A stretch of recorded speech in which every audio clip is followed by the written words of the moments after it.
Shalom. Hallelujah. हम प्रभु को धन्यवाद देंगे कि प्रभु ने फिर से हमको इकट्ठा किया है उसकी आराधना करने के लिए, उसकी स्तुति करने के लिए। तो इस समय हम प्रार्थना करेंगे कि हमारी पूरा सभा का प्रभु ताबा लेगा, उसकी अगुवाई हम मांगेंगे। हमारे दिलों को हम प्रभु के सामने उठाएंगे। इस समय हमारा दिल कैसा है प्रभु जानता है, किस दिल से हम यहाँ पर आए प्रभु जानता है। तो हम अपने आप को प्रभु के हाथों में उठाएंगे, प्रभु से पूरा दिन पूरा हफ्ता भर हम कैसा जीवन जिया है हम खुद जानते हैं। प्रभु के सामने हम हमारे पापों को मान लेंगे, उसको कबूल करेंगे। और ये जो हमारा आज का जो सभा है, जो हम प्रभु का स्तुति करेंगे, प्रभु की आराधना करेंगे, इसके लिए प्रभु चाहता है कि हमारा दिल शुद्ध रहेगा तो ही प्रभु हमारा स्तुति और हमारा आराधना का भेंट को स्वीकार करेगा। इसके लिए हम सब मिलकर प्रार्थना करेंगे। प्यारे पिताजी, हम धन्यवाद देते राजा कि सच में सब प्रभु अपने हमको एक सौभाग्य दिया प्रभु जी कि हम आपके सामने खड़ा रहे प्रभु जी। कि सच में प्रभु जी हम मांगते हैं राजा, यशायाह जैसा कहता है प्रभु जी, मेरे हाथों को शुद्ध करना, मेरे हृदय को शुद्ध करना प्रभु, ताकि प्रभु सच में प्रभु जी तू खुश हो जाए प्रभु जी। आज का हमारा आराधना सभा को, हमारा स्तुति प्रभु जी आपको ग्रहण योग्य हो प्रभु जी। हम मांगते राजा कि सच में हर एक ढोंगीपन की आत्मा, हर एक दिखावटी की आत्मा को हम बांध देते यीशु के नाम से। कि सच में प्रभु जी आत्मा और सच्चाई से प्रभु हम आपकी आराधना करें। ऐसा दिल हमको देना प्रभु, ऐसा हृदय हमको देना प्रभु जी कि सच में प्रभु जिसके द्वारा प्रभु आप प्रसन्न हो जाए प्रभु जी। धन्यवाद देते, हर एक चीज़ को प्रभु हम आपके हाथों में उठाते राजा। धन्यवाद, आप ऐसा करते, इसलिए प्रार्थना यीशु मसीह के नाम से करते, आमीन।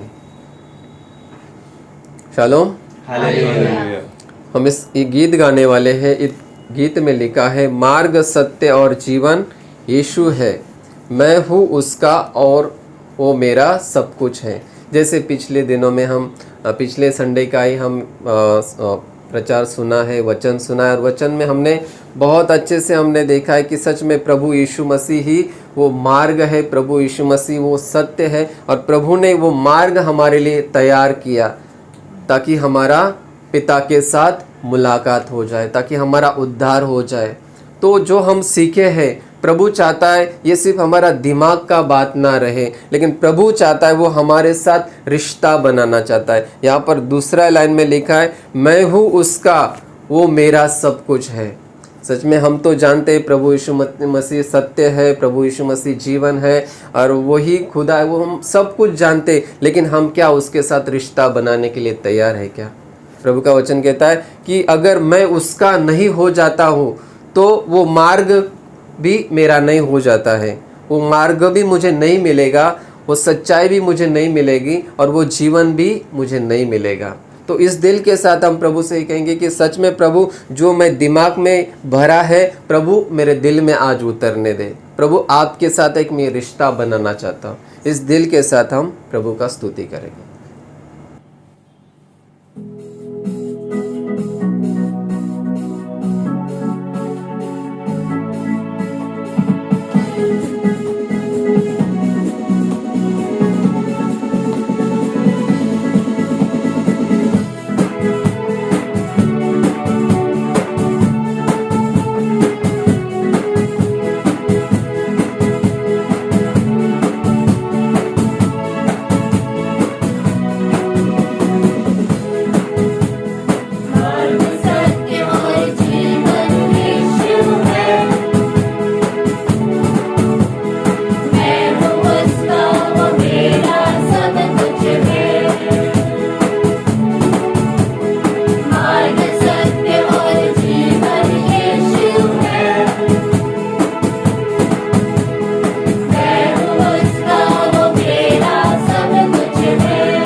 शालोम। हालेलुया। आइए हम सब अपने घुटनों पर आएंगे, प्रभु को दंडवत करेंगे। इस गीत में लिखा है कि तेरा अनुग्रह मेरे लिए मसीहा काफ़ी है। जैसे कि हमने सीखा है कि लोग उद्धार पाने के लिए, मोक्ष पाने के लिए बहुत सारा शैतान ने अलग अलग धर्म बनाया। अलग अलग धर्म के द्वारा वो लोगों को बहका रहा है और लोग बहक रहे हैं कि वो लोग पाना चाहते, शांति पाना चाहते, सुख पाना चाहते। वो हर एक अलग अलग तरीका अपनाया है, लेकिन लोगों को नहीं मिलता है। लेकिन सच्चाई हमारे पास है। तो प्रभु यीशु मसीह के ही द्वारा हमको उद्धार मिल सकता है। ये सच्चाई शैतान छुपाना चाहता है, लेकिन प्रभु को धन्यवाद कि परमेश्वर ने हमको ये सच्चाई हमारे सामने प्रकट किया। तो क्यों हम ये सच्चाई का फ़ायदा नहीं उठाएंगे? तो हम भी आज प्रभु से यही कहेंगे कि सच में प्रभु, ये सच्चाई को मैं आज मेरे दिल में ग्रहण करता हूँ। सच में प्रभु, तेरे बिना और कोई मुझे उद्धार नहीं दे सकता है। तेरे बिना कोई मुझे पाप से छुटकारा नहीं दे सकता है। तो इस दिल के साथ प्रभु से हम यही प्रार्थना करेंगे कि सच में प्रभु, आज मैं खुद आज एक उद्धार का अनुभव मैं पाना चाहता हूँ, शांति का अनुभव पाना चाहता हूँ। और सच में परमेश्वर कहता है कि तुम नीतिमत्वता के भूखे हैं तो तुमको आज तृप्त किया जाएगा। जैसा हम प्रभु से मांगेंगे, प्रभु आज हमारा जीवन में एक करेगा। इस दिल के साथ हम प्रभु को दंडवत करेंगे।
शालोम।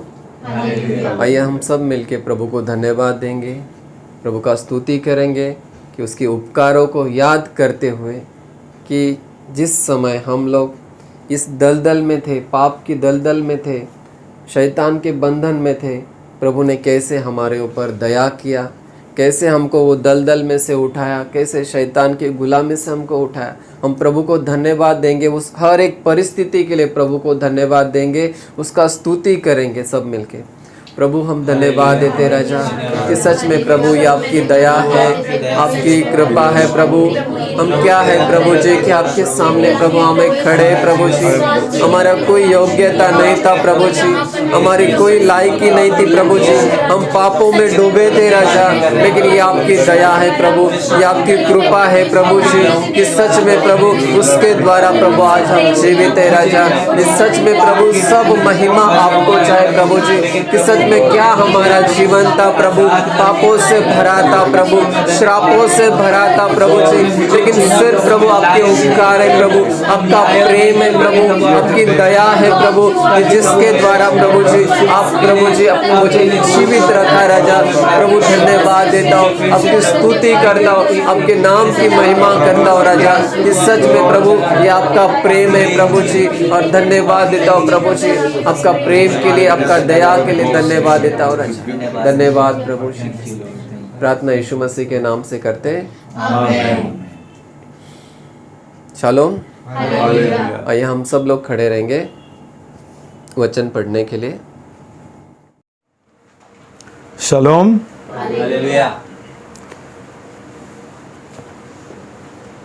भाई बहनों, आज का संदेश सिंपल है लेकिन बहुत महत्वपूर्ण है।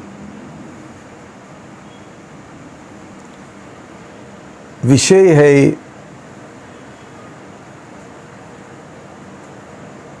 नीतिमत्व, राइचियसनेस। हमको नीतिमत्व कैसा मिलता है, हम नीतिमान कैसा बनते हैं, हमारा उद्धार कैसा होता है, ये आज हम सीखेंगे। क्यों आज बहुत लोगों का उद्धार नीतिमत्व का जो परिभाषा है और समझ है वो अभी तक उनको बराबर मिला नहीं है, इसलिए उनको नीतिमत्व का दान नहीं मिलता है और नया जन्म नहीं होता है। इसलिए हम प्रार्थना करेंगे कि प्रभु आज हमको सचमुच पवित्र आत्मा का बुद्धि देगा, अभिषेक देगा, समझ देगा, एक प्रकाशन देगा। हम पढ़ेंगे लूक 18:9-14। निकालेंगे लूका 18 पद 9 से 14 तक पढ़ेंगे।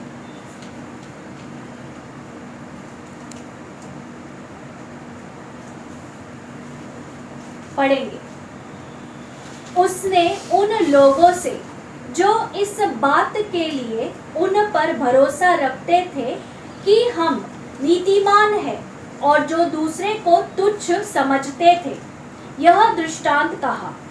2 व्यक्ति मंदिर में प्रार्थना करने गए, उनमें से एक फरीसी था और दूसरा चुंगी लेने वाला।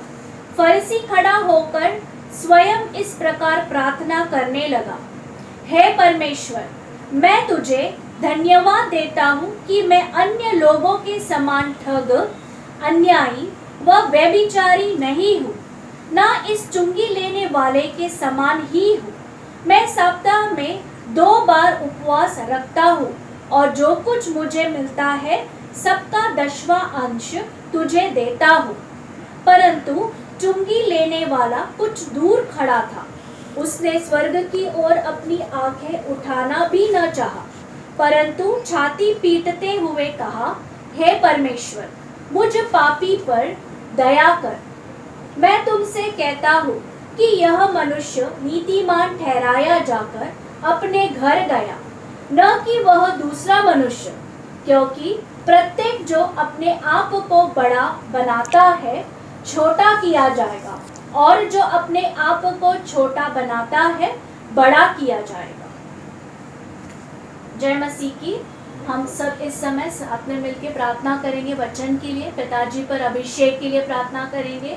और जैसे उन्होंने कहा, प्रकाशन, प्रभु का अभिषेक, सच में ये सच्चाई आज हमारे हृदय में उद्धार का फल लाएगा करके प्रार्थना करेंगे।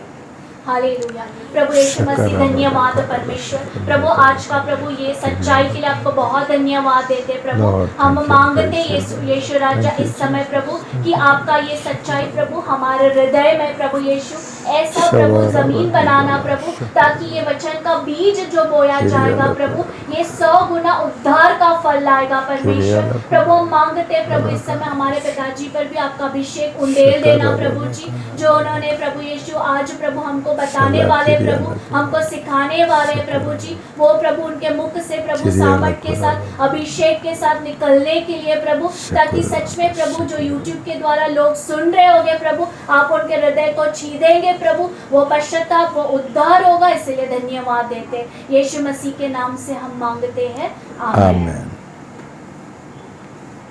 शलोम। भाई बहनों, ये विषय के बारे में शैतान ने पूरा दुनिया को बहकवाया,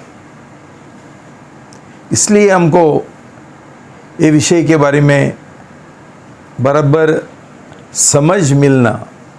समझना बहुत ज़रूरी है। देखो, यहाँ 2 जन का उदाहरण दिया, एक है फरीसी, दूसरा है चुंगी लेने वाला। ये दृष्टांत के द्वारा प्रभु यीशु हमको एक महत्वपूर्ण बात सिखाना चाहता है। फरीसी लोग, ये लोग धार्मिक लोग थे, धार्मिक अधिकारी थे, और सोचते थे जैसा प्रभु ने बोला कि ये लोग नीतिमान है। खुद के ऊपर उनको बहुत भरोसा था, बहुत बड़ाई करते थे और दूसरों सब लोगों को तुच्छ समझते थे। और दूसरा व्यक्ति है चुंगी लेने वाला।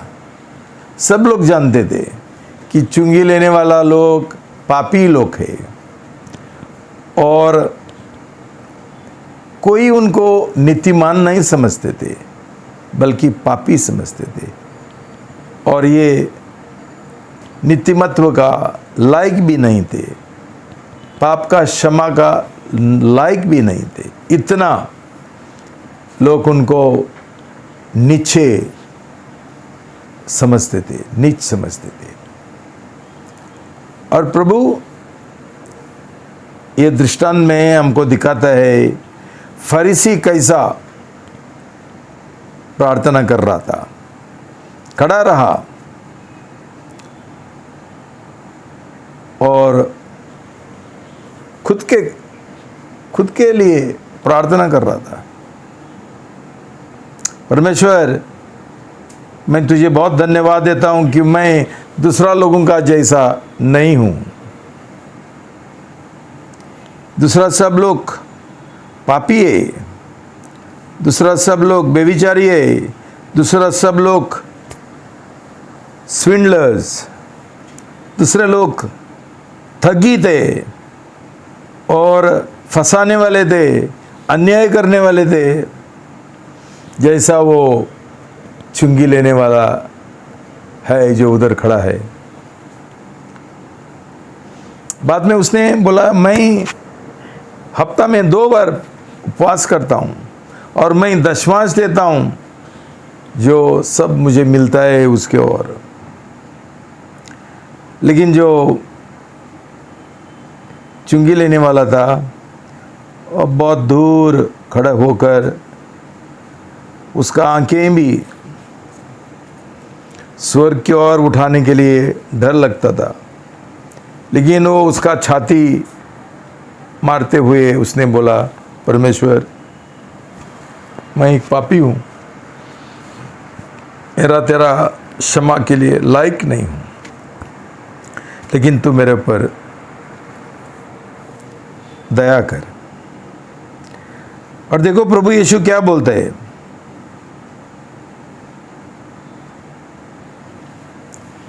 वो जो चुंगी लेने वाला है वो उसको नीतिमान ठहराया है, और दूसरा जो फरीसी था उसका पाप क्षमा नहीं हुआ और उसका पाप लेकर वापस चले गया। क्यों? जो लोग खुद को बड़ा समझता है, बड़ाई करता है, इनको परमेश्वर छोटा बनाएगा, और जो खुद को नम्र बनते हैं ये लोगों को परमेश्वर उठाता है। भाई बहनों, शैतान ने ये एक गलत फहमी, झूठ पूरा दुनिया में प्रकट किया। जो वो फरीसी विश्वास करता था, मतलब क्या है, मैं खुद को नीतिमान बना सकता हूं अलग अलग कर्मों के द्वारा, अच्छा अच्छा कर्म के द्वारा। मैं उपवास करेगा, दशमांश देगा और दूसरा सब भले काम करेगा तो मैं नीतिमत्व, राइचियसनेस मैं कमा सकता हूं। लेकिन जो चुंगी लेने वाला है उसका समझ नीतिमत्व का अलग था। वो विश्वास करता था मैं पापी हूं, मैं खुद को कुछ भी करेगा तो मैं नीतिमान नहीं बन सकता हूं, लेकिन मुझे परमेश्वर का दया और अनुग्रह का जरूरी है। परमेश्वर मुझे नीतिमान ठहरा सकता है, मैं कुछ नहीं कर सकता हूं। ये दो महत्वपूर्ण बातें जो है और एक समान अभिप्राय है, ये बहुत बहुत महत्वपूर्ण है हम समझने के लिए। क्यों ये गलत है? देखो भाई बहनों, सामान्य तौर से सब लोग यही विश्वास करते हैं। मैं जब भी यूनिवर्सिटी में बॉम्बे काम कर रहा था, नौकरी कर रहा था, मेरा एक साथी था, मेरे साथ काम करने वाली एक बुढ़ी औरत थी, वो गुजराती थी, ये वकील थी। और मैंने एक बार उसको सुसमाचार दिया और मेरे साथ उसने वही विवाद किया, क्यों? वो वकील है, उसका मन में ऐसा चलता था, पाप मैंने किया। प्रभु यीशु को किसने बोला क्रूस के ऊपर, मेरा पाप के लिए, जान देने के लिए, लहू बहने के लिए? मैंने पाप किया, मुझे सजा मिलना चाहिए, मैंने अच्छा कर्म करना चाहिए और मैंने मेरा क्षमा कमाना चाहिए। कितना ही भी उसको मैंने समझाया, ये समझने के लिए बहुत कठिन होता है। भाई बहनों, इफिसी 2:8 से 10 एफिशियंस 2:8-10 पढ़ेंगे। क्योंकि अनुग्रह से विश्वास के द्वारा तुम्हारा उद्धार हुआ है, और यह तुम्हारी ओर से नहीं वरन परमेश्वर का दान है। यह कर्मों के कारण नहीं, जिससे कि कोई घमंड करे, क्योंकि हम उसके हाथ की कारीगरी है, जो मसीह यीशु में उन भले कार्य के लिए सृजे गए हैं, जिन्हें परमेश्वर ने प्रारंभ ही से तैयार किया कि हम उन्हें करें। देखो भाई बहनों, प्रभु का वचन साफ साफ बोलते हैं कि वो नहीं चाहते कि ये काम हमारा ओर से हो। क्यों? तभी हम घमंड करेंगे, हम दिंग मारेंगे। मेरा क्षमा मैंने कमाया, मेरा पुण्य के द्वारा, मेरा अच्छा कर्मों के द्वारा। वचन बोलता है, शब्द बोलता है कि हमारा नित्यमत्व एक दान है जो हमको अनुग्रह से मिलता है जब भी हम प्रभु यीशु के ऊपर विश्वास करते हैं। देखो भाई बहनों, प्रभु का वचन दो तरीका का जो नीतिमत्व है उसका बात कर रहे हैं। एक है नीतिमत्व विधि के द्वारा, कानून के द्वारा, और एक नीतिमत्व जो हमको मिलता है एक दान के द्वारा। ये जो कानून के द्वारा नीतिमत्व है, इसका मतलब है कि जब भी हम अच्छा कर्म करते हैं, वो जो नियम है उसका पालन करते हैं, कोशिश करते हैं पालन करने के लिए। 10 आज्ञा है, सब लोग कोशिश करते हैं, मैं झूठ नहीं बोलूँगा, मैं खून नहीं करूँगा, मैं व्यभिचार नहीं करूँगा, मैं दूसरे के विरुद्ध बात नहीं करेगा। ऐसा अलग अलग नियम है। लेकिन किसी के पास ये नियम का आज्ञा पालन करने के लिए नहीं होता है, बिल्कुल असंभव है। पहला तो जो नियम है हम जानते हैं कि मूर्ति पूजा मत करो, मूर्तियों का दंडवत मत करो। कोई नहीं करता है क्या? सब लोग मूर्तियों का दंडवत करते हैं। इसका मतलब ये लोग कभी नीतिमान नहीं बन सकते।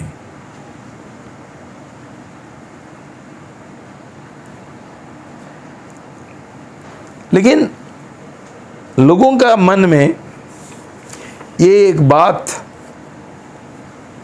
मन में घुस गया है कि हम कुछ तो करना है पवित्र बनने के लिए, हम कुछ तो करना है, हमारा पाप का जो क्षमा है वो कमाने के लिए कुछ तो करना है, हमने करना है। ना तो हमको नीतिमत्व का ये नहीं मिलेगा। भाई बहनों, परमेश्वर का वचन बोलता है नीतिमत्व एक दान है। दान है तो एक तोहफा है।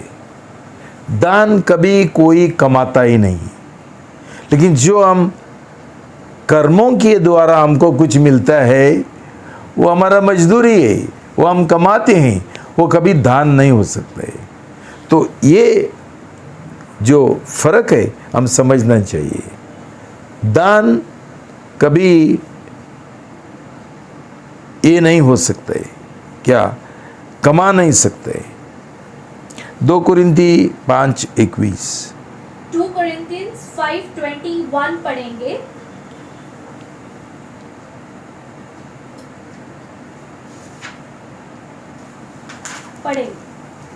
जो पाप से अनजान था उसी को उसने हमारे लिए पाप ठहराया कि हम उसमें परमेश्वर की नीतिमत्वता बन जाए। देखो भाई बहनों, नीतिमान बनने के लिए हमको कोई अच्छा कर्म करने के लिए कोई जरूरी नहीं है।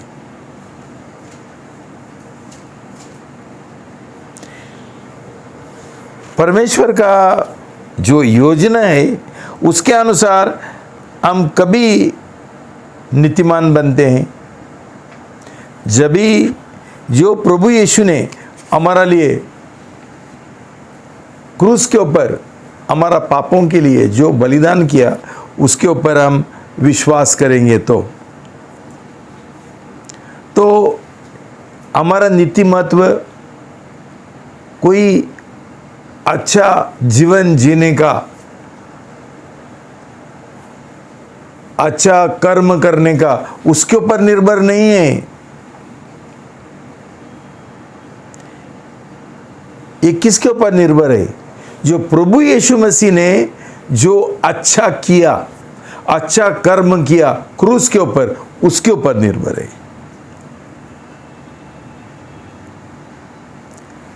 मसीहत करने के बारे में नहीं है नीतिमान बनने के लिए। मसीहत विश्वास करने में है,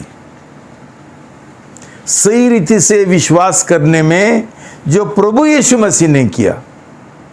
हम नहीं कर सकते, लेकिन प्रभु यीशु मसीह ने किया। क्यों? प्रभु यीशु मसीह जो कभी उसने पाप नहीं किया, वो निष्पाप था। उसने हमारा पाप खुद के ऊपर उसने ले लिया और ये पापों के लिए उसने दाम चुकाया। भाई बहनों, इसका इतिहास थोड़ा समझने के लिए हमको बहुत ज़रूरी है। क्या हुआ अदन का बागीचा में, जहां पहले बार पाप ने प्रवेश किया। हम जानते हैं कैसा परमेश्वर ने आदम और हवा को बोला था, वो जो एक पेड़ है, ज्ञान का पेड़ है, बुरा ज्ञान अच्छा ज्ञान का पेड़ है, उसका फल मत खाओ, और जिस दिन तू खाएगा तू मर जाएगा। तो ये पाप का सजा क्या था? मौत। कौन सा मौत? आत्मिक मौत, शारीरिक मौत। उस दिन आत्मिक तौर से आदम और हवा मर गया, और उसके बाद आदम और हवा शारीरिक तौर से भी मर गया, और सब लोग जो आदम का वंश है, संतान है, तब से मरने को लगा। हर एक मनुष्य का जीवन में मौत है। ये आदम और हवा का पाप के वजह, जो पाप है आज्ञा उल्लंघन, क्या हो गया? ये पाप का क्या नतीजा हो गया? इज़ाया 59 1-2, यशाया 59 1 और 2 पढ़ेंगे।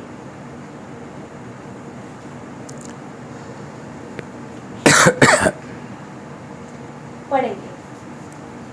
देखो, यहोवा का हाथ ऐसा छोटा नहीं कि उद्धार न कर सके, ना ही उसका कान ऐसा बहरा है कि सुन न सके, परंतु तुम्हारे अधर्म के कामों ही ने तुम्हें तुम्हारे परमेश्वर से अलग कर दिया है, और तुम्हारे पापों के कारण उसका मुख तुमसे छिप गया है, जिससे वह नहीं सुनता। देखो भाई बहनों, एक बड़ी विपत्ति घटी अदन का बागीचा में। आदम और हवा परमेश्वर का संतान थे। परमेश्वर ने उनको बनाया था। परमेश्वर ने खुद का जो सांस है, उसका जीवन है, दैवी जीवन है, ईश्वरी जीवन है, उनके अंदर डाला था और उनको उसका पुत्र बनाया था। ये आज्ञा उल्लंघन का पाप के द्वारा ये जो रिश्ता था वो टूट गया। इसके आगे ये लोग परमेश्वर का संतान नहीं है। और वो उनका परमेश्वर नहीं है, वो उनका पिताजी नहीं है। टूट गया, रिश्ता टूट गया। वो सबसे भयंकर सजा है, अलगदाई आ गया। और ये अलगदाई होने के बाद मनुष्य शैतान का गुलाम बन गया। हर एक तरीका का श्राप उसके ऊपर आ गया। बीमारी का श्राप आ गया, मौत का श्राप आ गया, भ्रष्टाचार आ गया। देखो भाई बहनों, एक आदमी जो ऐसा बीमार है, जो बेहोश है, मर गए है, ना तो वो पैरालिसिस हो गए, लकवा मर गए, उसके पास चलने के लिए नहीं होता है, उठने के लिए नहीं होता है। अब मुझे बताओ, ऐसा व्यक्ति खुद को बचा सकता है क्या? अभी सब लोग इतना तक नहीं समझता है। क्यों? शैतान ने उनको अंधा बनाया, उनका आंखों के ऊपर पर्दा लगाया, उनको समझता ही नहीं। उनको ये सिखाएगा, समझाएगा, ये समझते नहीं और समझने के लिए तैयार भी नहीं। ऐसा व्यक्ति को और किसी ने ही मदद करना है। और सब मनुष्य वही परिस्थिति में थे, तो एक दूसरा को ये मदद नहीं कर सकते थे। तो कितना ही बड़ा गुरु होने दो, और तू कितना ही बड़ा बाबा होने दो, और तू कितना ही बड़ा नाबी होने दो, कोई कुछ नहीं कर सकता है। इसको परमेश्वर का ही जरूरी है। परमेश्वर ही उसको उसका पाप क्षमा कर सकते है और उसको नीतिमान बना सकते है, कोई नहीं कर सकता है। भाई बहनों,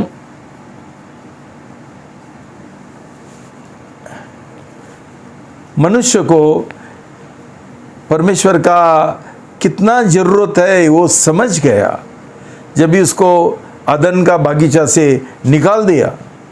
समझ गया, उसका दिल, उसका पूरा जीव परमेश्वर की ओर तरसता था। लेकिन ये रिश्ता वापस नहीं बांध सकता था परमेश्वर के साथ।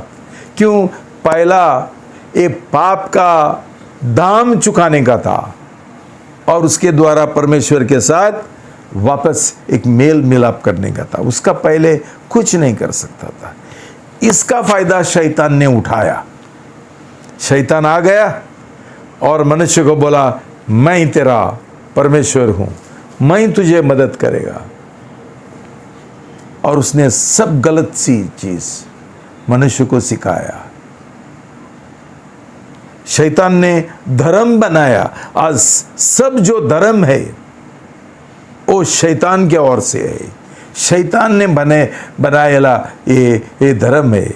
ये उसका जो ये है स्फूर्ति से आ गए है। उसने ये वो फाउंडर है हर एक धर्म का। और उसने सब कुछ उनको गलत सिखाया। और सबसे बड़ी भैकवावत ये है कि तुम्हारा पाप का क्षमा कमाने के लिए तुमको अच्छा अच्छा कर्म करना पड़ेगा, तुमको उपवास करना पड़ेगा, तुमको भले काम करना पड़ेगा, तुमको नदी में डूबना पड़ेगा, गंगा में उड़ी मारना पड़ेगा, तुमको पर्वत में जाना पड़ेगा, तुमको ये पिलग्रिमेज यात्रा में जाना पड़ेगा, चप्पल का बिना जाना पड़ेगा, किलोमीटर माइल चलना पड़ेगा, तुमको खुद को खुड़े खाना पड़ेगा। देखो भाई बहनों, कैसा शैतान ने मनुष्य को बहकवाया। और ये सब जो धर्म है यही सिखाता है। क्या फर्क है ये अलग अलग धर्म के बीच में? कुछ नहीं है। जो ये है के है जो गरीब है उनको मदद करो, तुमको पुण्य मिलेगा। उपवास करो, तुमको पुण्य मिलेगा।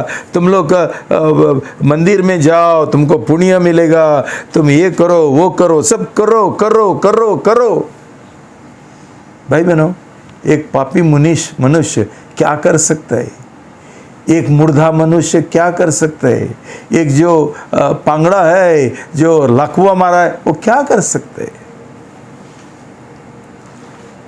क्यों? मनुष्य ये पाप के द्वारा इतना अंदर से बिगड़ गया था, ये अंदर से वो भ्रष्ट हुआ था, वो सड़ गया था अंदर से कि उसमें से कोई फल नहीं आ सकता है, कोई अच्छा कर्म नहीं आ सकता है। हर एक जो कर्म करता है वो हर एक कर्म पाप है, स्वार्थी काम है।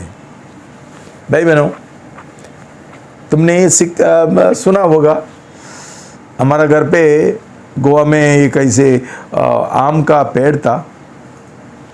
आम देखने में इतना अच्छा दिखते थे, लाल लाल। अभी नहीं है वो, हमारा ही जमीन में थे,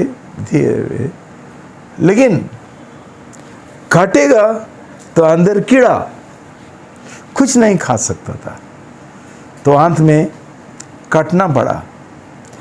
ये आम का जो बीज है वो तो वापस बोएगा, क्या हो जाएगा? वैसा ही आम का पेड़ और एक बन जाएगा। इसका मतलब जब भी मनुष्य का अंदर पाप है, वो कितना ही भी अच्छा करने के लिए कोशिश करेगा, उसका हर एक फल पाप है, हर एक फल, हर एक काम पापी है, उसमें कोई पुण्य नहीं है, मिल भी नहीं सकते। तो भाई बहनों, ये समझना बहुत जरूरी है। जब तक परमेश्वर खुद हमारा मदद नहीं करेगा तो मनुष्य कुछ नहीं कर सकते। इसलिए यूहन्ना 3:16 में हम सब लोग जानता है कि परमेश्वर ने इतना मनुष्य का प्रेम किया कि उसने एकलौता पुत्र को दे दिया, ताकि उसका मौत के द्वारा हमारा जो पाप है उसका वो दाम चुकाए और हमारा नाश ना हो, बल्कि हमारा पाप का क्षमा हमको मिले, एक दान का हिसाब से। ये समझना कि उद्धार एक दान है, नीतिमत्व एक दान है, नया जन्म एक दान है। हम कुछ नहीं कर सकते। भाई बहनों, आज भी लोग बोलता है मैं कोशिश कर रहा हूँ, मैं कोशिश कर रहा हूँ, मैं कोशिश कर रहा हूँ। कोशिश बंद करो। कोशिश के द्वारा तुम्हारा उद्धार कभी नहीं होगा, तुम नीतिमान कभी नहीं बनेंगे, तुम्हारा नया जन्म कभी नहीं होगा। जब तक तुम कोशिश बंद नहीं करेंगे, पुण्य कमाने के लिए कर्म करने का हम बंद करने गए, कि हमारा हर एक काम पापी है, सड़ेला है, कीड़ा है, उसमें स्वार्थी है। हमने एक ही चीज करना है नीतिमान बनने के लिए, प्रभु मेरे दया कर, मेरे दया कर। और परमेश्वर ने हमारा दया किया। प्रभु का वचन बोलता है पाप का मजदूरी है मौत। तो पाप का दाम चुकाने का था मौत के द्वारा, और ये मौत, ये दाम हम नहीं चुका सकते थे, क्यों? हम खुद मरे थे, हम खुद जख्मी थे, हम खुद पैरालिटिक थे, लकवे थे, हम कुछ नहीं कर सकते। हम पाप में सड़ गए थे, कोई कुछ नहीं कर सकता है। कोई नहीं है दुनिया में जो पैदा हुआ, कौन सा भी बड़ा गुरुजी होने दो, कितना ही भी बड़ा नाबी बोलने दो, ये सब झूठ बोलते हैं। ये लोग किसी का ही मदद नहीं कर सकते। ये लोग क्या, ये लोगों का धर्म क्या है? वही सिखाते हैं जो शैतान सिखाते हैं। अच्छा करो, प्रेम करो, उपवास करो, प्रार्थना करो, लेकिन वो आदमी मुर्दा है, वो कुछ नहीं कर सकता है जो उसका फायदा का हो सकता है, कुछ नहीं कर सकता है। और ये करने से हमको पाप का क्षमा भी नहीं मिलता है, हमको कोई पाप का क्षमा नहीं दे सकता है, सिर्फ परमेश्वर।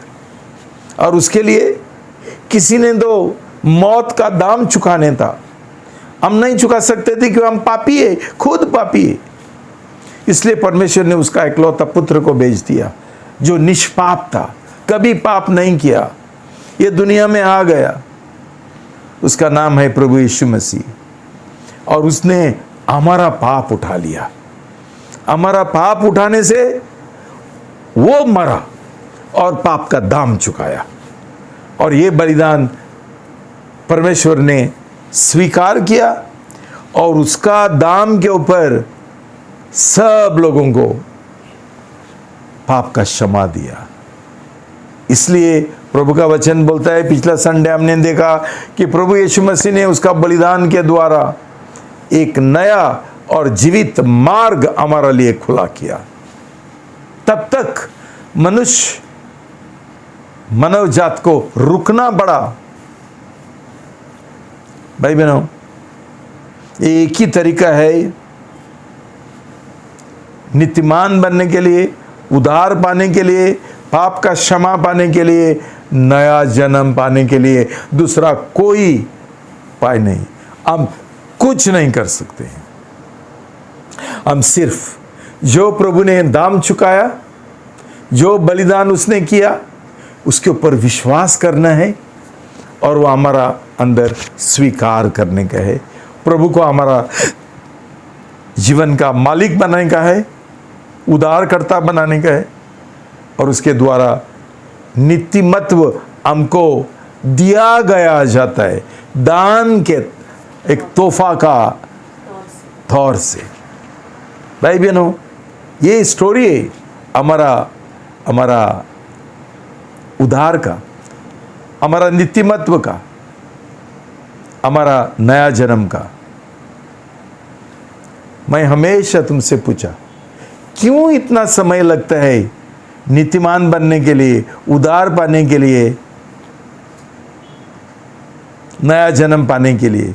तुम लोग ऐसा नहीं बोल सकते कि तुमको किसी ने सिखाया नहीं, कि आज तक 10-15 साल तुम लोग उधर आके बैठते हैं रविवार को। कब तक बैठेंगे? क्या करना चाहते हैं? क्या कर सकते हैं उद्धार पाने के लिए? कुछ नहीं है, सिर्फ प्रभु यीशु मसीह को स्वीकार करने का है, तुम्हारा जीवन का मालिक बनाने का है।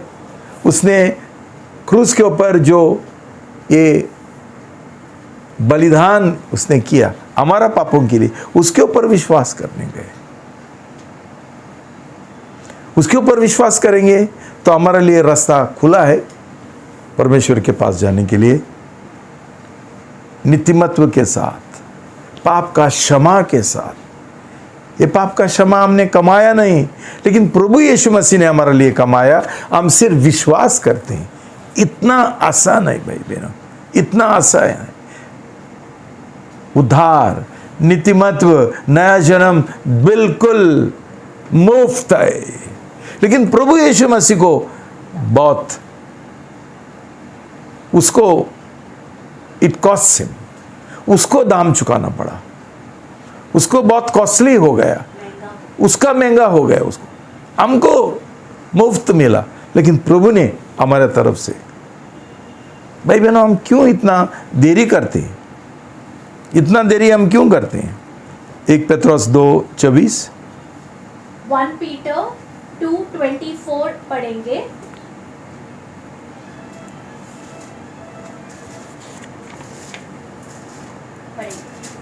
उसने स्वयं अपनी ही देह में क्रूस पर हमारे पापों को उठा लिया, जिससे हम पाप के लिए मरे और नीतिमत्वता के लिए जीवन व्यतीत करें, क्योंकि उसके घावों से तुम स्वस्थ हुए हो।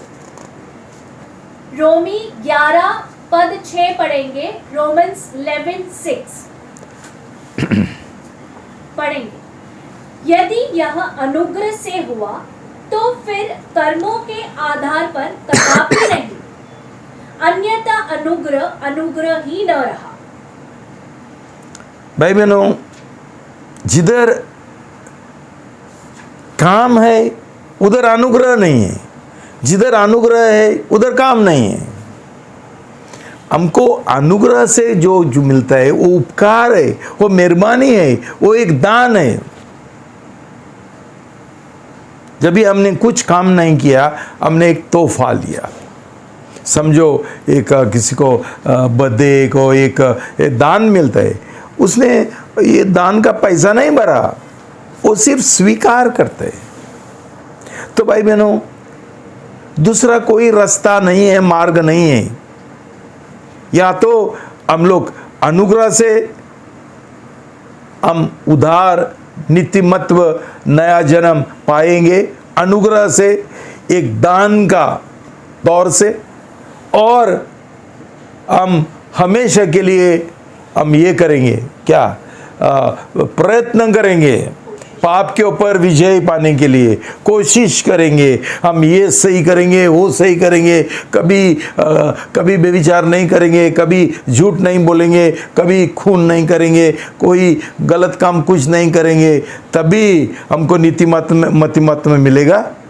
हम कमाएंगे कदापि नहीं, कभी हो ही नहीं सकते। लेकिन शैतान ने ये लोगों का मन में डाला है, ये झूठ जो हर एक इसमें धर्म में चल रहे, और ये जो गलत मसीहत है, गलत कलीसिया है, वहां में यही सिखाते हैं, गलत है। इसलिए ये लोग जो बपतिस्मा लेने के बाद भी उनका उद्धार नहीं होता है। क्यों? ये समझा नहीं, ये बात समझा नहीं। देखो भाई बहनों, हमने देखा है उधर जब ये प्रभु यीशु मसीह का जो कष्टों के बारे में वो पिक्चर दिखाया था, तुमने सब लोगों ने देखा कैसा ये रोमी जो सैनिक थे, ये लोगों ने इतना मारा उसको, इतना मारा, और कोड़ी का मार के ऊपर मार, मार के ऊपर मार, आघात के ऊपर आघात, कितना उसका ये मांस निकालते थे। जे उसके इसमें ये थे क्या, किले थे और शीशा, ये सब उधर था, उसका निकालते थे। बाद में उसका हाथों में किला ठोका, उसके बाद उसको ये एक कांटों का मुकुट डाला। क्या नहीं किया? इतना कष्ट, आप मुझे बताओ, प्रभु यीशु पागल था क्या कि उसने ये सब कुछ जो किया और इतना कष्ट सहा, ये सब बेकार है, ये सब फुकट है, व्यर्थ है, कुछ फायदा नहीं है? तो वो ये दुनिया में क्यों आया? क्यों वो क्रूस के ऊपर जान दिया? ये जो मैं तुमको सच्चाई सिखाता हूं वो सही नहीं है, तो कि हम कभी पाप का क्षमा कमा नहीं सकते, हम उधार कभी कमा नहीं सकते, हम पुण्य कभी नहीं कर सकते, ये क्या बोलते हैं उसको, मुक्ति पाने के लिए कभी नहीं कर सकते। ये सब एक मुफ्त दान है, दान है। तो ये शैतान का जो झूठ है हमारे मन में कि हम पहला नीतिमान बनना है, बाद में हमको प्रभु क्षमा करेगा, पहला हम अच्छा कोई काम करना है, सब पाप हमारे जीवन में बंद होने का है, तभी हमको नया जन्म होगा। ऐसा नहीं है भाई बहनों, हम पापी है शुरुआत से, हमने बहुत पाप किया। इतना है कि अभी हमने पाप ये कबूल करते हुए प्रभु से क्षमा मांगने गए, और जो प्रभु ने हमारे लिए क्षमा दिया क्रूस के ऊपर, वो हमने स्वीकार करना है, तभी हमको पाप का क्षमा मिलती है। ये एक निर्णय करते हुए कि हम दूसरे बार ऐसा पाप नहीं करेंगे और प्रभु को फिर एक बार क्रूस के ऊपर नहीं चढ़ाएंगे। भाई बहनों,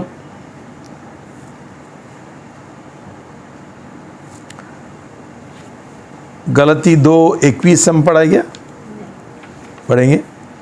गैलातियंस 2:21 पढ़ेंगे।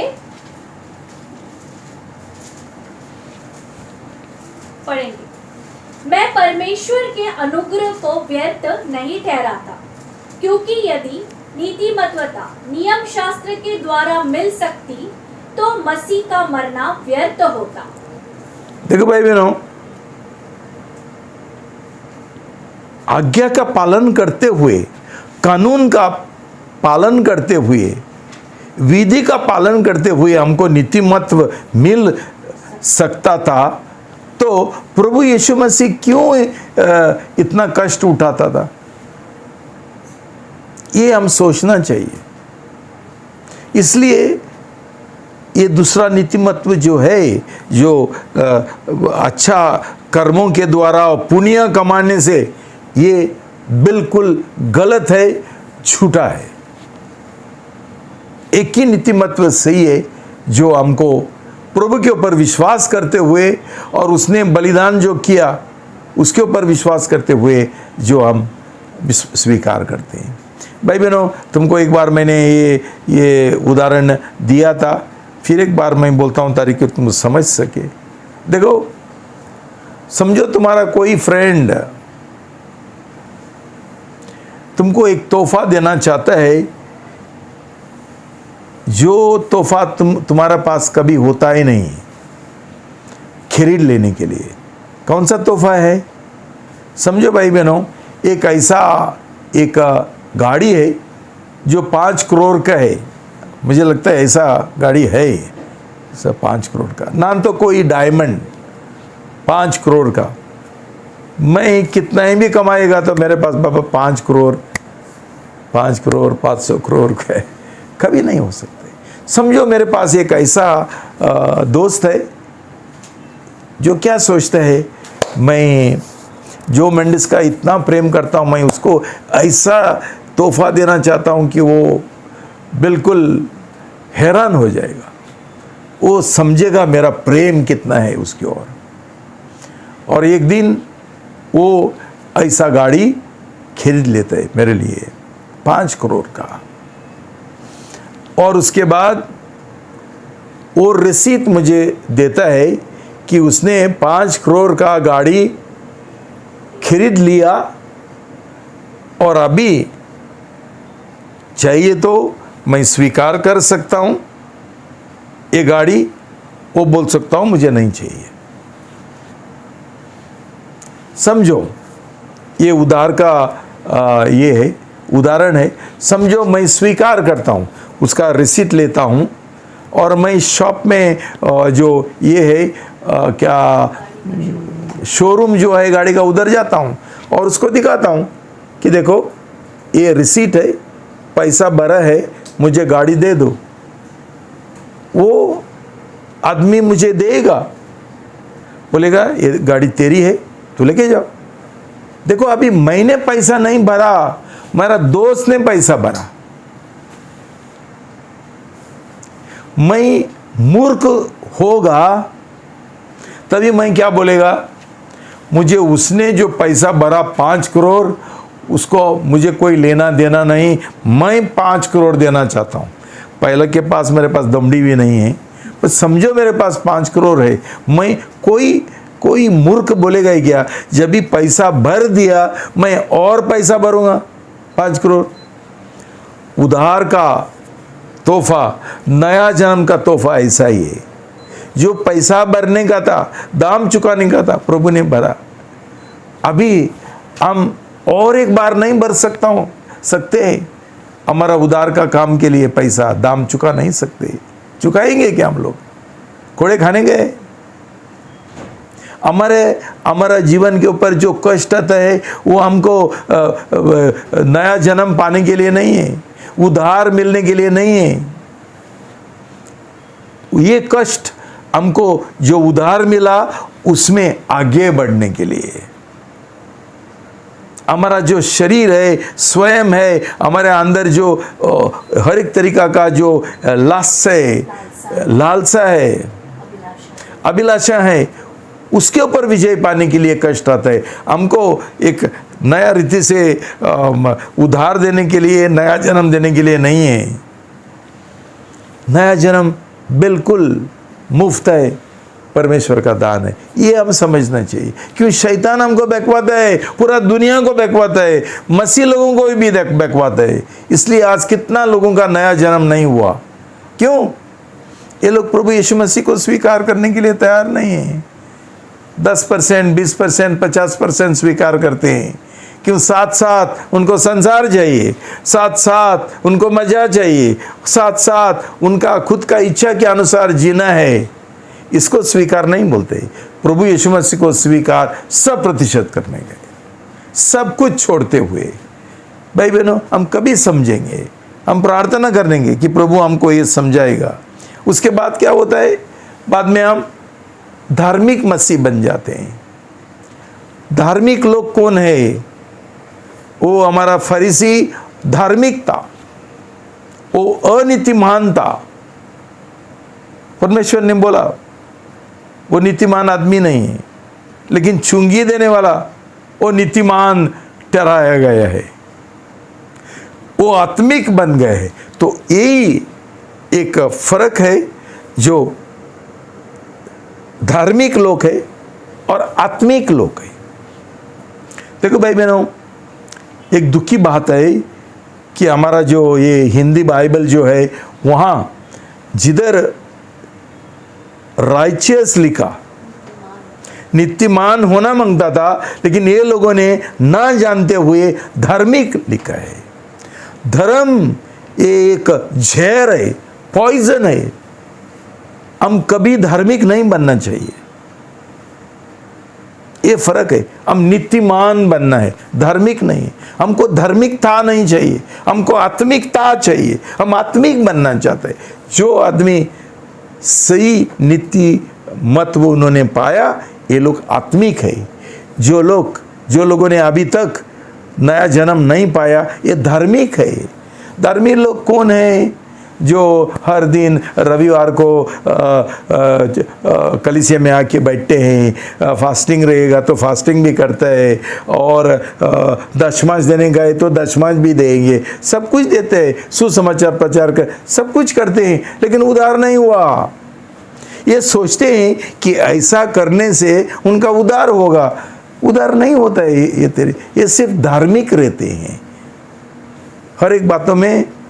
अभी जैसा इसने बोला, फरीसी ने बोला, देखो मैं इसका जैसा नहीं हूँ, मैं ये करता हूँ, ये करता हूँ, ये करता हूँ, सब कुछ अच्छा चीज़ करता हूँ, लेकिन वो आत्मिक नहीं है, वो नीतिमान नहीं है, वो धार्मिक है। इसलिए भाई बहनों, हम ये है फर्क है, वो समझना चाहिए। धार्मिक लोग है ये मानवीय है, लेकिन जो नीतिमान है ये लोग दैविक है। क्या फर्क क्या है? कि जो नीतिमान है वो दिल का बात है। जो धार्मिक लोग है ये बाहर जो दिखावा है ना, उसका है, बाहर का दिखावा।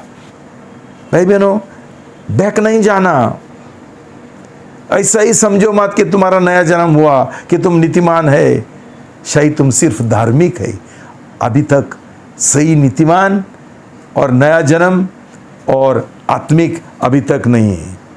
2 तिमोथी 3:5 2 तिमोथी 3:5 पढ़ेंगे।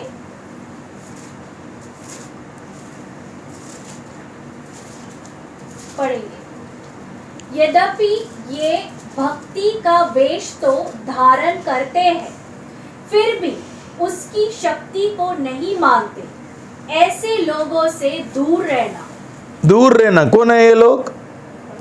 जो बहुत भक्तिमान है, उनका ये वेश है, कई भेष है, बाहर का जो आकार है वो भक्ति का है। दिखने में बहुत भक्तिमान दिखते हैं। ये लोग धार्मिक लोग हैं, लेकिन उनके पास सामर्थ्य नहीं है, शक्ति नहीं है पाप के ऊपर विजय पाने के लिए। ये पाप में जी रहे और अंतिम दिनों में ऐसा ही चलेगा। तुमने देखा है कितना सारा धर्म है और कितना सारा मसीह कलीसिया है जो लोगों का नया जन्म नहीं हुआ, लेकिन एक झूठा बपतिस्मा लिया। उनको कलीसिया का मेंबर बनने के लिए और उनका दशमांश मिलने खाने के लिए। किसी को भी आजकल तो सुना मैंने किसी को ही बपतिस्मा दे दिए है कि क्यों लड़का को अभी शादी करने गए, ये गलत बपतिस्मा चलेगा। क्यों शादी के लिए एक बपतिस्मा का जरूरी? वो कौन सा बपतिस्मा? ये गलत बपतिस्मा। भाई बहनों, हमने ये समझना चाहिए कि जो धार्मिक लोग हैं, ये लोगों ने पूरा 100% उनका जीवन का समर्पण नहीं किया। ये अनीतिमान लोग हैं जिनका उद्धार नहीं हुआ। ये लोग क्या करते हैं? कम से कम जो करने का है मुझे बताओ, कम से कम दशमांश भी देने का है तो बराबर गिनेंगे। 10% कितना होता है मेरा पगार का? एक भी कम नहीं है, एक भी ये नहीं है। ये धार्मिक लोग है, ये अनीतिमान लोग है, इनका उद्धार नहीं हुआ। क्यों? क्यों? जो आत्मिक लोग है, ये उनका दिल अलग रहता है। ये लोग ऐसा नहीं सोचते। ये लोग सोचते हैं मैं प्रभु यीशु के लिए और क्या कर सकता हूँ, और क्या दे सकता हूँ। देखो प्रभु यीशु मसीह का उदाहरण ले लो। वो जब ये दुनिया में आया, वो ऐसा सोचता था क्या? पिताजी का कम से कम कितना मैं इच्छा करूँगा और कितना तक मैं कर सकता हूँ। उसका इच्छा था मैं मेरा पिताजी के लिए और क्या कर सकता हूँ, और क्या सकता हूँ। ये दिल का बात है। आत्मिक लोग दिल का सोचते हैं। देखो भाई बहनों, उदाहरण एक आसान उदाहरण है। समझो एक एक एक एक ये है, पति पत्नी रहते हैं। पत्नी का क्या रहता है? दिल, मैं मेरा पति के लिए और क्या कर सकता हूँ, और क्या कर सकता हूँ, और क्या कर सकता हूँ। ऐसा ही प्रभु यीशु मसीह का जो पत्नी है, जो दुल्हन है, उसने ऐसा सोचना चाहिए। कभी सोचेंगे ऐसा जब भी वो आत्मिक है, जब भी उसका नया जन्म हुआ है। वो धार्मिक नहीं है। ऐसा एक दुल्हन का और पत्नी का दिल होना चाहिए। दूसरा एक उदाहरण है, समझो माँ आपका बच्चे के लिए टाइमिंग देखता है क्या? कितना तक मैं काम करेगा ये बच्चे के लिए, कितना तक मैं रात जागूंगी ये बच्चे के लिए? नहीं है, वो नहीं देखता है। यही फर्क है। एक जो नौकर है और एक जो ये है क्या, पुत्र है। नौकर क्या करते हैं? नौकर बोलते हैं मेरा टाइमिंग खत्म हो गया, मैं जा रहा हूँ घर पे, और नहीं कर, मेरा पैसा दे दो। मुझे एक्स्ट्रा काम करना पड़ेगा तो मुझे ये देना पड़ेगा, ओवर टाइम देना पड़ेगा। ये एक नौकर का दिल है। पुत्र का दिल क्या है? माँ का दिल क्या है? ये लोग ओवर टाइम भी कुछ नहीं रहते, कितना ही भी काम करने के लिए तैयार है। मुफ्त सब, पैसा नहीं गिनते। ऐसा प्रेम हमारा होना चाहिए। एक नया जन्म पाया हुआ सही नीतिमत्व जिनको मिला, उधार मिला, उनका दिल ऐसा होना चाहिए। नहीं, कम से कम नहीं, उतना ही करूँगा बस। तो ना तो हम लोग ऐसा ये करते हैं, क्या बोलते हैं, शिकायत करते हैं, प्रभु मैंने क्या नहीं किया, मैं तो हमेशा रविवार को जाता हूँ, मैं तो मेरा दशमांश तो देता हूँ, मैं तो हर एक मीटिंग करता हूँ, मैं इतना चर्च का इतना काम करता हूँ, फिर भी तू मुझे आशीष क्यों नहीं देता है? क्यों नहीं देता है? क्यों? तेरा उद्धार नहीं हुआ है। तू धार्मिक है। तू तेरा कर्मों के द्वारा प्रभु से ये जितना चाहता है, कमाना चाहता है पुण्य, तो देखो मैंने कितना किया, अभी मुझे आशीष दे दो। ये धार्मिक लोग है, ये आत्मिक नहीं है और उनका नया जन्म नहीं हुआ। भाई बहनों,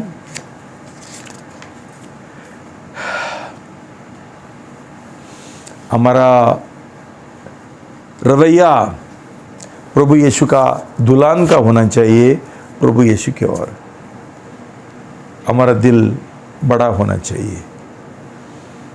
हम प्रेम गुलाम है, कुछ हमारा नहीं, सब कुछ हम प्रभु से हमको मिला है। प्रभु, आज मैं सचमुच प्रभु को धन्यवाद देना चाहता हूँ कि जो मैं तुम्हारा सामने खड़ा हूँ, एक दिन मैं पापी था, पाप का दलदल में मैं भी था। ऐसा नहीं कि तुम लोग थे, मैं भी था। ये पापी को परमेश्वर ने चुना और मैंने मेरा पाप के बारे में कुछ नहीं किया। ये उसका बिल्कुल एक तोहफा है, एक दान है मेरे लिए कि उसने मुझे बुलाया, उसने मुझे चुना, उसने मुझे ये पाप का दलदल से मुझे उठाया और उसने मुझे मेरा पाप क्षमा किया, मुझे पवित्र आत्मा से भर दिया। ये सिर्फ मेरे लिए नहीं भाई बहनों, ये सब लोगों के लिए उसने किया। मैं इतना आभारी हूँ प्रभु की ओर कि ऐसा पापी का प्रभु ने प्रेम किया, जान दिया। और मैं पौलुस का जैसा बोलना चाहता हूँ कि उसका अनुग्रह मेरा जीवन में व्यर्थ नहीं हुआ। ये हमने बोलना चाहिए। सब कुछ मेरा जीवन में है वो प्रभु का अनुग्रह से है। तुम्हारा जीवन में भी ऐसा ही होना चाहिए। सब कुछ अनुग्रह के द्वारा, हमारा नीतिमत्व कर्मों के द्वारा नहीं, लेकिन अनुग्रह से, विश्वास के द्वारा। मैं प्रार्थना करता हूँ प्रभु से, प्रभु हमको हर एक जन को ये अनुग्रह दे दो और ये आशीष दे दो। एक सही नीतिमत्व का आशीष, ये सही उदार का आशीष, ये सही नया जन्म का दान हमको हर एक जन को मिले। ये मेरा प्रार्थना है। प्रभु तुमको आशीर्वाद दो। प्रार्थना करेंगे। पिता परमेश्वर, मैं आपको बहुत बहुत बहुत धन्यवाद देता हूँ पिताजी, का स्तुति करता हूँ। क्यों आपने जो क्रूस के ऊपर इतना बेरहमी से अपने कष्ट उठाया, इतना लहू बहाया, आपका देह फट गया, क्रूस अपने उठाया, अंतिम बूंद तक अपने मेरे लिए बहाया और उसके द्वारा आपने मेरा हर एक पाप का पिछला, वर्तमान और फ्यूचर का, भविष्य का मुझे आपने क्षमा किया। प्रभु मैं बहुत आभारी दिल से ये स्वीकार करता हूँ प्रभु। आपका अनुग्रह से मैं जीना चाहता हूँ प्रभु, दिन प्रतिदिन, कि मेरे पास कोई शक्ति है ही नहीं प्रभु। आप मेरी शक्ति है, आप मेरा अनुग्रह है और तेरा अनुग्रह और तेरा शक्ति मेरे लिए काफ़ी है प्रभु। आपने मुझे हर एक जो विजय दिया उसके लिए मैं धन्यवाद देता हूँ। हर एक विजय जो देता है, पाप के ऊपर विजय देता है और दिन प्रतिदिन मुझे देता है। मेरा शक्ति से नहीं प्रभु, मैं कुछ नहीं कर सकता हूँ पाप में नहीं गिरने के लिए, लेकिन तेरा अनुग्रह प्रभु मेरे लिए काफ़ी है, तेरी शक्ति मेरे लिए काफ़ी है। यही प्रार्थना मैं हर एक भाई और बहन के लिए करना चाहता हूँ, हमारा पूरा कलीसिया के लिए मैं करना चाहता हूँ, सभीयों के लिए करना चाहता हूँ। प्रभु हमको हमारा मन खोल दो प्रभु। हर एक जो शैतान ने झूठ भरा वो हमारा मन से निकाल दो प्रभु। हमको छुटकारा दो प्रभु ये झूठ से प्रभु, और आगे आकर आपको स्वीकार करने के लिए, अपने जो उद्धार का काम किया क्रूस के ऊपर वो स्वीकार करने के लिए, ग्रहण करने के लिए प्रभु, और जीवन का पूरा 100% आपके और समर्पण करने के लिए प्रभु हमको आप अनुग्रह दो, मदद करो प्रभु। धन्यवाद देता हूँ प्रभु, अपने प्रार्थना सुन लिया। यीशु का नाम से मैं प्रार्थना करता हूँ, आमीन। शालोम। हालेलुया। प्रभु को धन्यवाद कि आज प्रभु के वचन के द्वारा प्रभु ने आज हमसे बात किया है और बहुत अच्छे तरीके से हमको समझाया है। इस गीत में लिखा है कि जीऊँगा तेरे लिए, हर गम भुला कर स्तुति गाऊँगा। तो जैसा मैं वचन सुन रहा था तो प्रभु ने मुझे यही दिखाया कि फरीसी भी यही अपेक्षा करता था, फरीसी के अंदर यही सोच था कि मैं परमेश्वर को खुश कर रहा हूँ और परमेश्वर के खुश करने के लिए मैं ये सब कुछ कर रहा हूँ। उसके अंदर एक गलत सोच था। हमारे अंदर भी यही, आज हम भी बोलते हैं कि प्रभु के लिए हम जीना चाहते, लेकिन हम हमारा सूली उठाने के लिए तैयार नहीं है। फरीसी के समान ही हम सोचते, अपने आप को तसल्ली देते कि मैं हर एक चीज़ ये करता हूँ तो मैं प्रभु को खुश करता हूँ। लेकिन वो उस चुंगी लेने वाले के समान हमें सूली उठाने के लिए तैयार है, अपने पाप को मानने के लिए तैयार है, प्रभु से अनुग्रह मांगने के लिए तैयार है कि प्रभु मुझ पर दया करो। उसी को ही प्रभु ने उसका कृपा दिया, उसी को ही प्रभु ने उसका करुणा दिया और उसकी निर्बलता में प्रभु उसका शक्ति बना। तो आज प्यारे भाई बहनों, ये भी आज गीत हमारे लिए होने दो। आज तो हमारे बीच में फरीसी नहीं है, चुंगी लेने वाला नहीं, लेकिन ये वचन सीधा आज हमसे बात करता है। आज होने दो कि सच में प्रभु आज इस वचन के द्वारा हमारा जीवन में काम करे, ये शैतान का जो बहकावट से हमको छुटकारा दे और हमको प्रभु एक ऐसा दिल दे कि प्रभु आज मैं तैयार हूँ मेरे पाप को स्वीकार करने के लिए, मैं मानने के लिए सच में प्रभु मुझे आपकी अनुग्रह की ज़रूरत है। इस दिल के साथ हम प्रभु की आराधना करेंगे।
शालोम। हालेलुया। आइए हम सब मिलके इस समय एक प्रति उत्तर का एक समय है ये। जैसे प्रभु ने हमसे बात किया, अभी हमारा निर्णय क्या है। प्रभु यही चाहता है कि हम किसके समान बनना चाहते हैं, फरीसी के समान या चुंगी लेने वाले के समान। ये दोनों के बीच में हम बहुत बड़ा फ़र्क है कि जो फरीसी था उसके अंदर पूरा शैतान का स्वभाव था। वो अपने आप को ऊंचा करना चाहता था, लेकिन परमेश्वर ने उसका सामना किया। लेकिन जो चुंगी लेने वाला था, जिसने अपने आप को नम्र किया, अपना पाप कबूल किया, प्रभु ने उसको अनुग्रह दिया। आज परमेश्वर की इच्छा यही है कि हम भी अपने आप को नम्र करें, हम भी अपने आप को दीन करें, तब परमेश्वर हमारे ऊपर उसकी कृपा उंडेलेगा।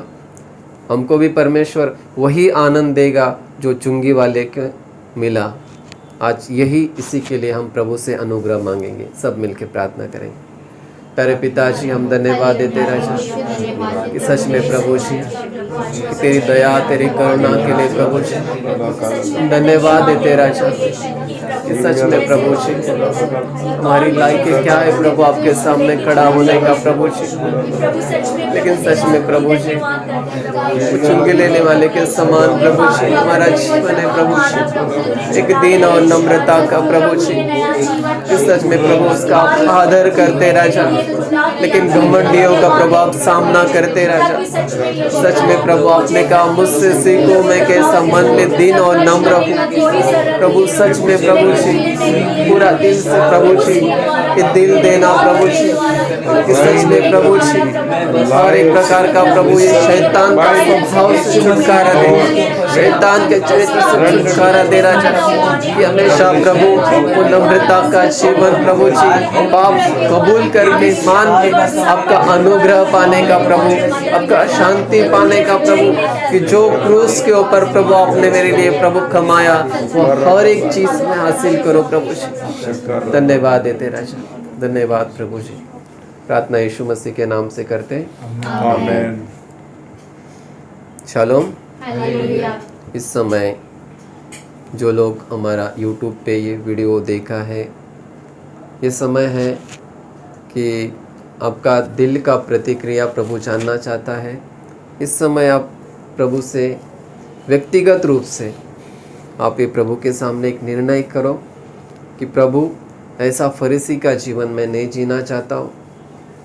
आज मुझे एक चुंगी लेने वाले का दिल मुझे देना प्रभु जी, और आज मैं ये चाहता हूँ प्रभु आज मेरे जीवन में ये परिवर्तन आ जाए, आज मेरे जीवन में ये शांति आ जाए, आज मेरे जीवन में जो शैतान का काम चालू है आज प्रभु ये शैतान के काम को मैं ख़त्म करना चाहता हूँ।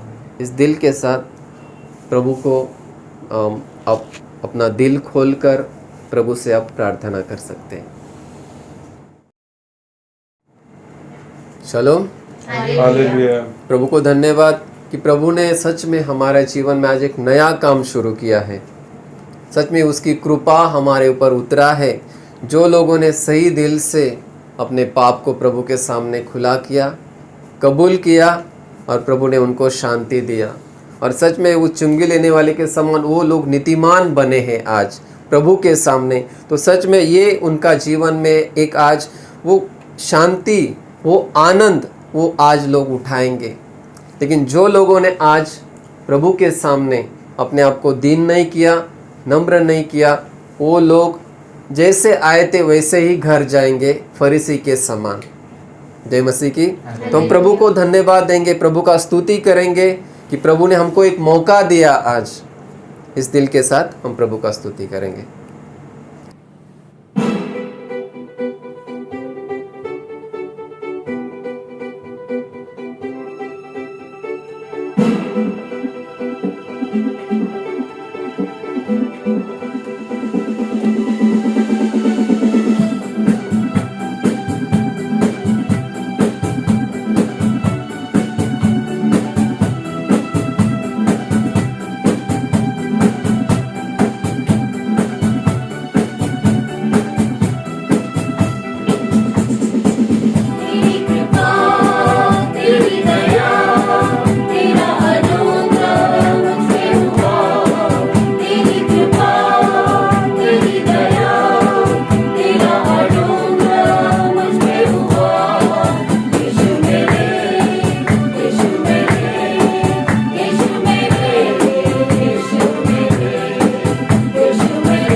शालोम। प्रभु को धन्यवाद देंगे। प्रभु का कृपा, प्रभु का दया और प्रभु का प्रेम आज हमने पाया है। हम प्रभु को सच में बहुत धन्यवाद देंगे, उसकी स्तुति करेंगे कि सच में प्रभु शुरुआत से लेकर अंत तक हमारे बीच में था। उसका पवित्र आत्मा का अगुवाई हमारे बीच में था और प्रभु ने हर एक चीज़ उसने संभाला, हर एक शैतान के रुकावटों को, हर एक बाधाओं को उसने हटा दिया और प्रभु ने सच में हमको आज विजय दिया है। इसलिए हम प्रभु को धन्यवाद देंगे। प्रभु हम धन्यवाद देते हैं, आपकी स्तुति करते हैं, आपके नाम की महिमा करते राजा, कि सच में आपकी उपस्थिति के लिए हम धन्यवाद देते राजा, आपकी आत्मा की अगुवाई के लिए हम धन्यवाद देते, हर एक वचन के लिए हम धन्यवाद देते राजा। हर एक गीतों के द्वारा आपने हमसे बातें किया प्रभु जी, कि शैतान का झूठ, शैतान का हर एक षड्यंत्र को आपने तोड़ दिया प्रभु जी। हम धन्यवाद देते, आपकी स्तुति करते, आपके नाम की महिमा करते राजा।